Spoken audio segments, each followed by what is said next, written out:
welcome everybody, and Christine, welcome. Thank you so much for giving up your time to talk about reflective practice for Pickleball Scotland.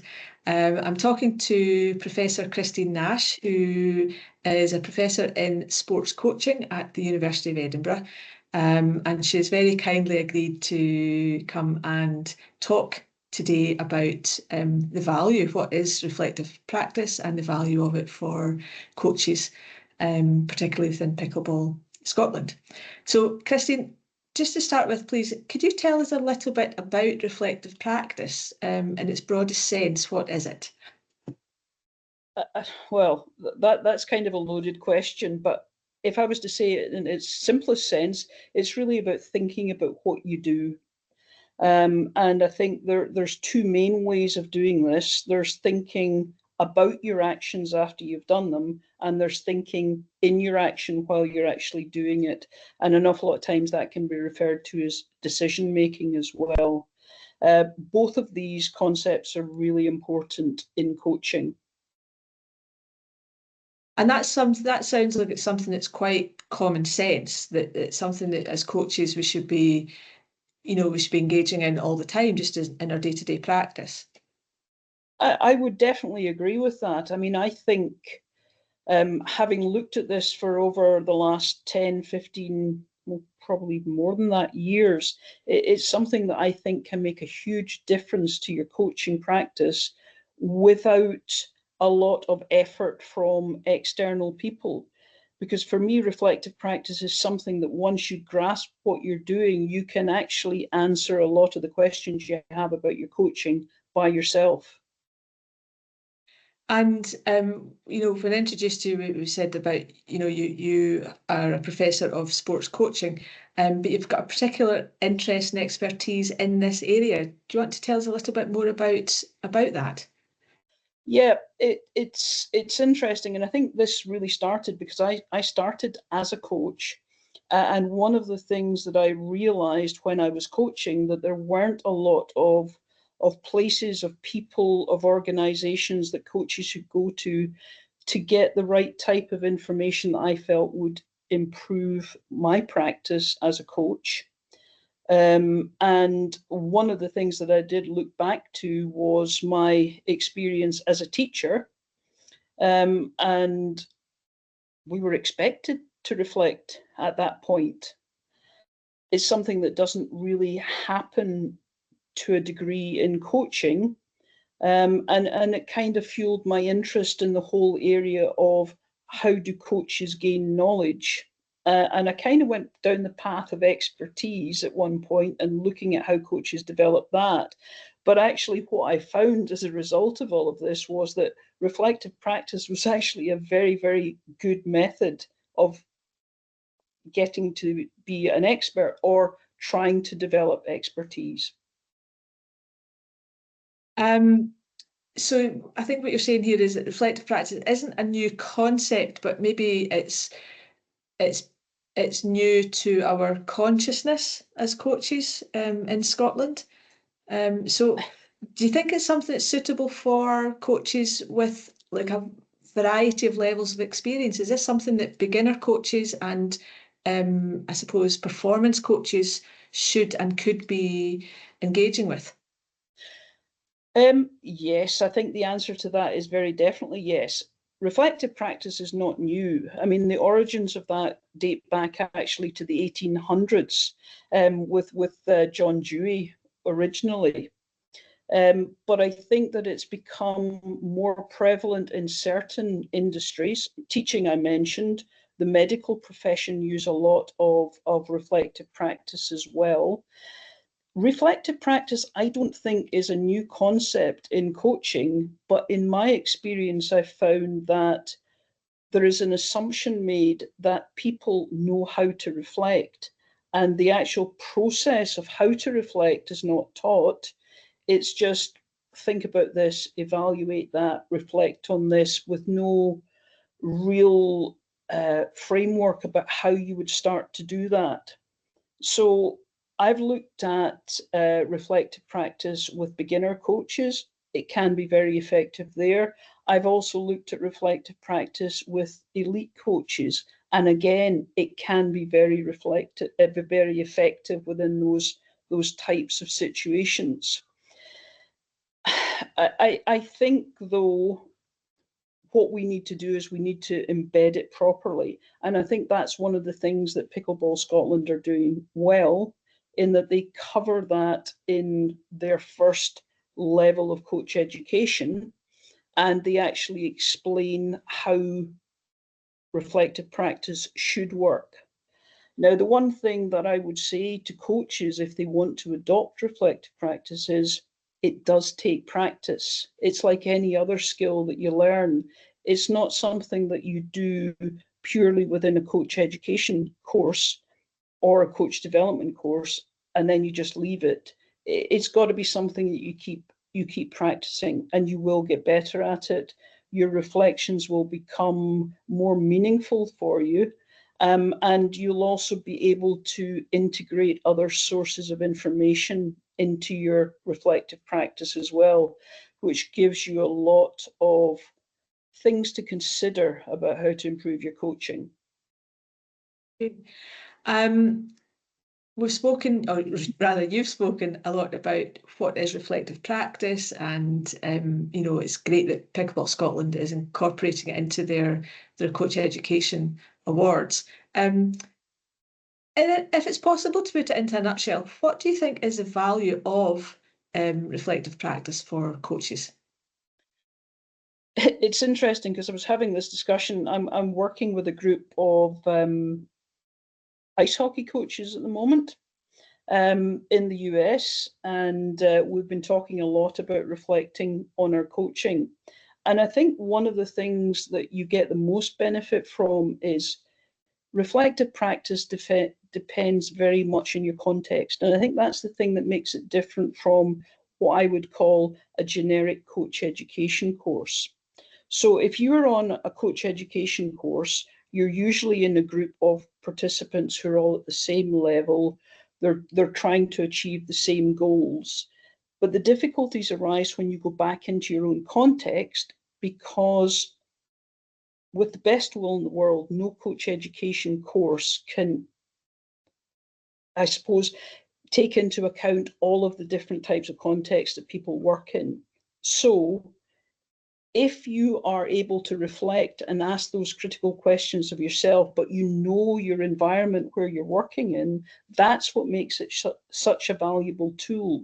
So it's that combination of the coach's knowledge of their participants, of the sport, of where they're working, and how the whole setup is structured, and then how to improve themselves as a coach, but also pass that on to the participants. That's where the value comes.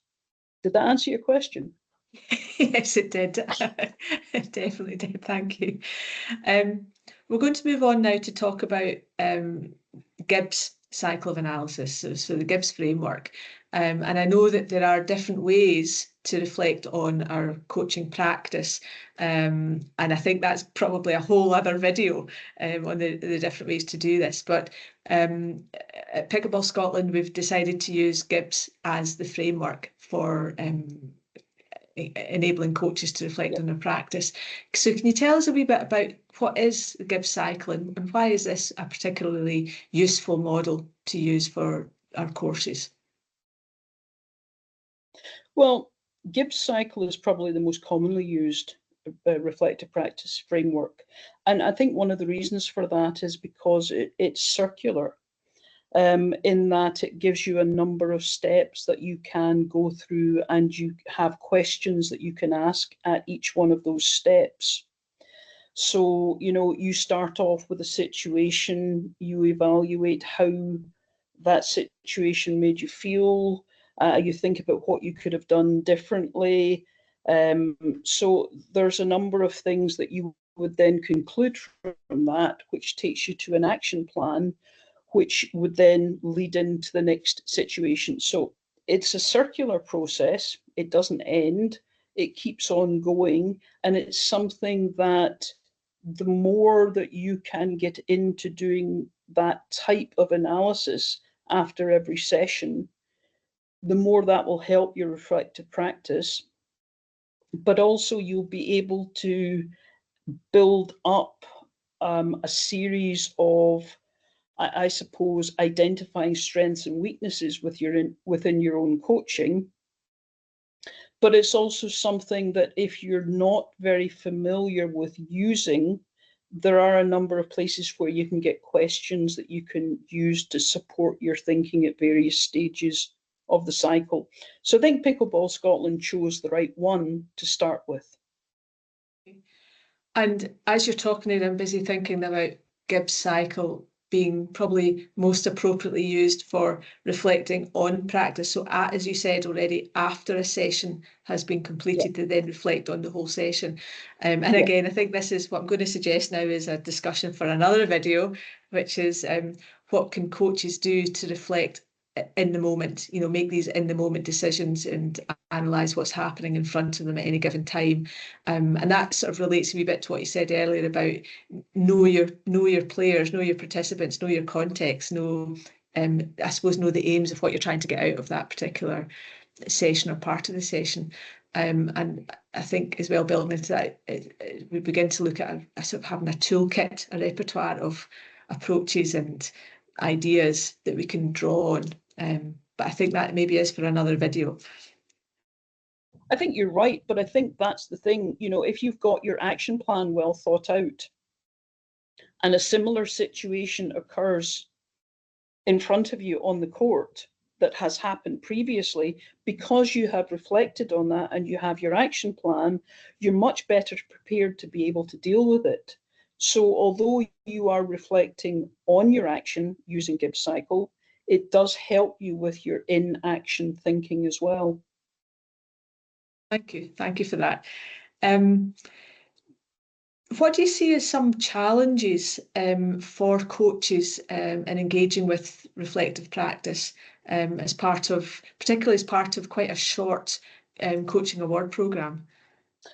I think I could sum that up very quickly for you, because an awful lot of coach education courses that I have experienced and that I've seen actually tend to concentrate more on skills and drills than they do on the actual things about how to coach. So it's this, I suppose, unrealistic expectation that you're going to learn everything about your sport in 3 hours, 6 hours, however long the course lasts, rather than learning some very valuable skills about how to coach. So for me, coach education courses should be about how to coach, not about what to coach. Because as you know, we've got some excellent resources, you know, videos that you can access very easily these days, all sorts of information about skills and drills. That's the easy part. It's actually working out what is going to be of most use for your own particular context. And I use this word context a lot because it is so important. That to me is the difference between what I would call a coach who just follows a recipe rather than somebody who actually is interested and motivated by the people that are in front of them. And yeah, I would completely agree with that. I've been in coach education courses where you're taught exactly where you're taught you have to stand here, you have to do this, you have to do, and you have to follow set recipes of, Yes. You do this, you do that, and then you do the next part of it, regardless almost of what's happening in front of you with the players. Yep. And I think we've moved on now, so we're giving new and experienced coaches the tools to get them to think about how they are coaching, and why they're doing things in a particular way, not just to, as you say, follow that recipe. And that's certainly something we're doing on our teacher education course as well, is that they're getting less content, but they're getting more opportunities to actually think and work things out and justify their decision making Yes. as well. And I think that is a really valuable lesson for people to learn. I mean, it is something that I don't think we explain enough. I think coaching is about thinking, not necessarily about doing. There is an element of doing within it. There has to be, because it's a practical activity. But you've got to know what it is you're going to do, but more importantly, why you're doing it. And that's the key. And I think a lot of that as well is about changing hearts and minds of people, particularly maybe more experienced coaches who are coming in thinking, I know what a coach education course is. It has to contain all these different elements, and suddenly they come to a Pickleball Scotland coach education course and it's a little bit different. You said about doing a bit of work with ice hockey. Yep. Are there any, I know you've done work elsewhere in other sports too, so are there lessons that Pickleball Scotland or other governing bodies in Scotland could learn from, of excellent practice that's happening elsewhere in the world in relation to reflective practice? Do you know, I think every coach that I have spoken to usually says they reflect. But actually, when you drill down a little bit, there are a number of coaches that do reflect and do reflect very deeply. But there are others who maybe just pay lip service to this idea of reflection. So I think rather than it being other sports, although some sports are better at promoting reflective activities than others, it actually is about the individual. And it's actually about that individual's ability to open up their mind to new ideas, as you mentioned earlier, and actually engage with something that can be quite difficult initially. I mean, I talked to a group of tennis coaches just very recently, and the level of engagement with reflection amongst this group of tennis coaches was quite markedly different from people that, as I said, paid lip service to it, to others who, made time not just to think about what they'd done, but actually write down, make notes, think about using video evidence, all those types of things to enhance the performance of their players. And similarly, I'm working, as I said, with this group of ice hockey coach developers who are trying to get the coaches that they're working with to engage more deeply in reflective practice as well. So I think that the penny is starting to drop in a number of areas that we really have to engage with reflective practice much earlier on than we have been doing. And, Pickleball Scotland is a fledgling governing body.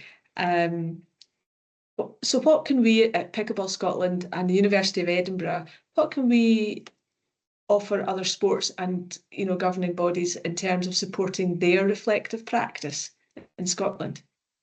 Well, I think we need to establish whether or not other sports and other governing bodies do, in fact, offer opportunities similar to Pickleball Scotland for reflective practice with their coaches. Because one of the great things that I've noticed is that the Pickleball Scotland awards seem to be based on the notion of reflection, which is very, very unusual. I wouldn't say it's unique, but I haven't come across any other sport or governing body that embeds the reflective practice in their awards the way that Pickleball Scotland do. And I think that's a great thing. And I think as well, people with a background in teaching will have an understanding of what reflective practice is about to start off with.